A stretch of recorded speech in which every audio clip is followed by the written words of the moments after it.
Hoy lunes 1 de abril, en Más Noticias.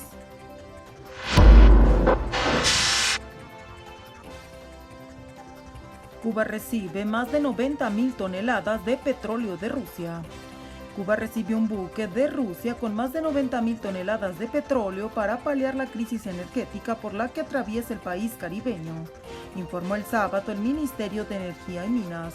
El buque arribó a la base de Matanzas, occidente del país, y sería el segundo envío de crudo de Moscú a La Habana tras el realizado el pasado 17 de marzo, cuando llegaron 650.000 barriles de crudo valorados en casi 50 millones de dólares.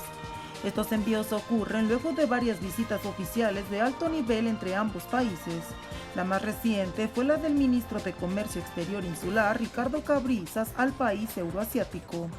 Cuba atraviesa una crisis energética reflejada en interrupciones en el servicio de energía eléctrica que se han extendido hasta más de 10 horas diarias. El gobierno cubano ha asegurado recientemente que parte de los problemas en la generación de electricidad se explica por la caída en las importaciones de crudo desde países aliados.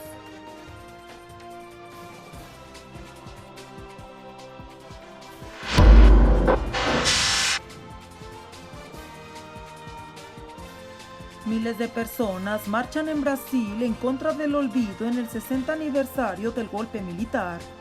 Víctimas de la dictadura brasileña y activistas de derechos humanos marcharon el domingo en Sao Paulo para rememorar los 60 años del golpe militar, entre críticas al presidente Luis Inácio Lula da Silva por su decisión de no realizar actos oficiales.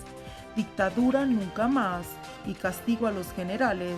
Corearon las decenas de personas concentradas frente al edificio del Doi-Codi, el mayor centro de torturas de opositores al régimen militar, del año de 1964 a 1985.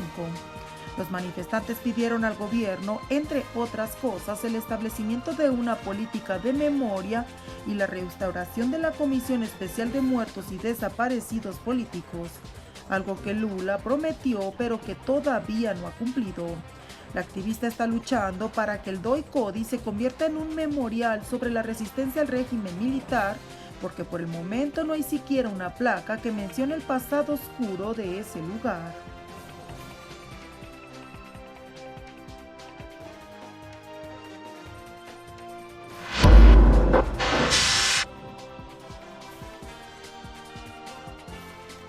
Harvard enfrenta una caída del 5% en solicitudes de admisión, mientras otras universidades del Ivy League crecen.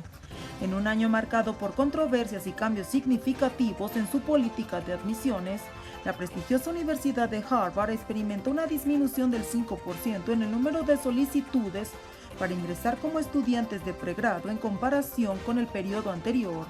Este descenso se produce en un contexto en el que otras instituciones de la Ivy League como Yale y Columbia University han informado aumentos en sus respectivas tasas de aplicación del 10% y del 5.4% respectivamente.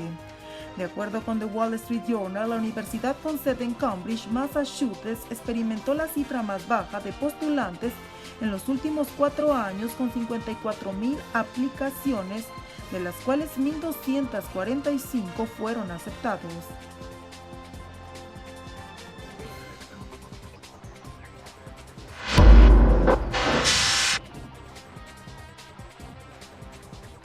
Más de 100.000 israelíes marchan en Jerusalén para exigir la liberación de los rehenes en Gaza. Unas 100.000 personas, según los organizadores, se congregaron el domingo en Jerusalén para protestar contra el primer ministro israelí Benjamin Netanyahu y pedir la celebración de elecciones anticipadas ante su gestión de la guerra en la franja de Gaza, que se acerca a los 6 meses. Por primera vez, a las protestas antigubernamentales se unieron además familiares de los rehenes secuestrados por Hamas en la franja de Gaza, que reclamaron además un acuerdo que facilite la liberación de los 130 cautivos que aún permanecen en el enclave. Se trata de la protesta más multitudinaria en Israel desde que comenzó la guerra, con 100.000 asistentes según las estimaciones de organizaciones. Netanyahu garantizó que hace todo lo que está en su mano para traer de vuelta a los rehenes, pero que las exigencias del grupo islamita en las negociaciones en Doha son un peligro para la seguridad nacional.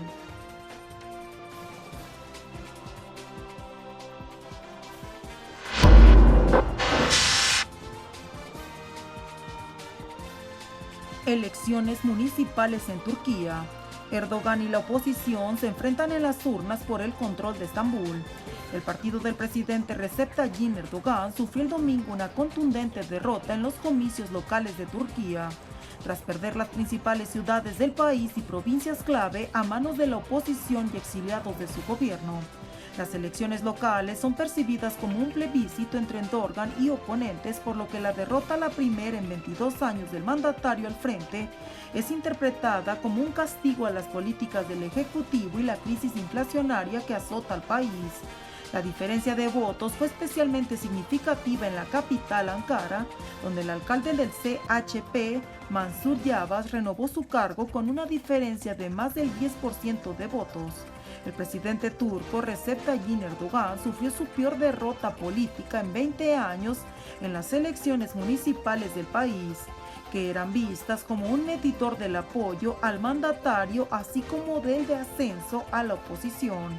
El opositor Ekrem İmamoğlu del Partido Popular Republicano se hizo nuevamente con la alcaldía de Estambul y consolida así su figura como posible rival presidencial de Erdogan.